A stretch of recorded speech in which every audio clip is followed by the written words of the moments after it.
1.5 মাস পর প্রিয়াঙ্কার জন্মদিন সেলিব্রেট করার জন্য চলে এসেছি ওদের বাড়িতে, একেবারেই ওকে সারপ্রাইজ দেওয়ার জন্য।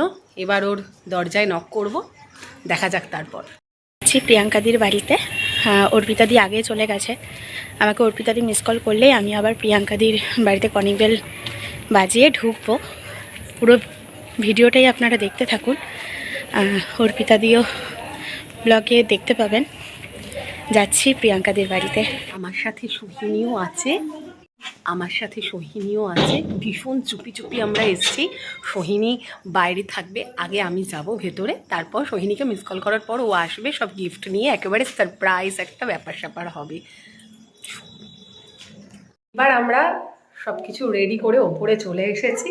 এখানেই কিন্তু 1.5 মাস বাদে প্রিয়াঙ্কার জন্মদিনের কেক কাটা হবে। তো এখানে আমরা সবাই আছি। এবার কিন্তু কেক কাটার পালা।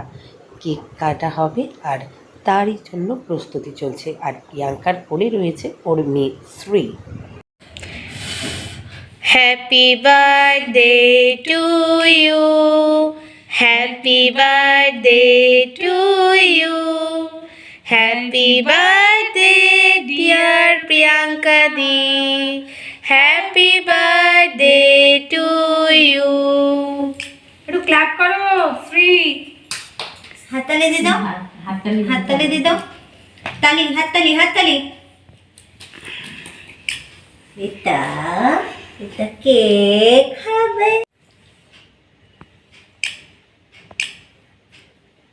বলি বাবা, খুব ভালো লেগেছে। ইরিত্রি। কেক কাটার পর এবার কেক খাওয়ার পালা।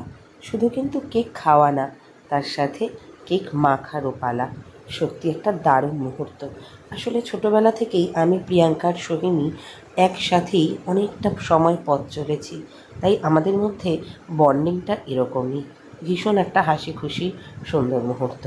এই যে প্রিয়াঙ্কা আর তার কোলে ছোট্ট শ্রী, আর তার সাথে রয়েছে আমাদের নিয়ে যাওয়া সারপ্রাইজ কেক আর গিফট।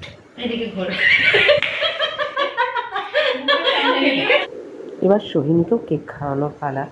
সোহিনী আমাদের থেকে বয়সে অনেকটাই ছোট, কিন্তু আমাদের এই 3 দিদি বোনের মধ্যে সম্পর্কটা ঠিক এমনই যে সেখানে দিদি বোন নয়, সম্পর্কটা বেশিটাই বন্ধুত্বের। আমার মনে হয় যে কোনো সম্পর্কই সুন্দরভাবে গড়ে উঠতে গেলে সবার আগে প্রয়োজন একটা সুন্দর ভালোবাসার জায়গা, আর সেই জায়গাটা কিন্তু আমাদের মধ্যে রয়েছে। আর ভগবানের কাছে প্রার্থনা করি আমাদের 3 জনেরই সুন্দর সম্পর্কটা যেন আমৃত্যু থেকে যায়। বাড়ি যাওয়ার পালা।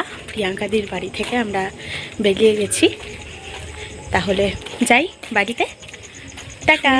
রাস্তায় লোকজন একেবারেই নেই। কল্যাণীর রথতলা ভীষণ রকম অন্ধকার আর শুনশান। রাত খুব বেশি নয়, কিন্তু 9টা বাজে মাত্র। আমাদের দেখাই যাচ্ছে না এখন আর ক্যামেরাতে। তো আজ এই পর্যন্তই, পরবর্তী আবার ব্লগ নিয়ে আসবো।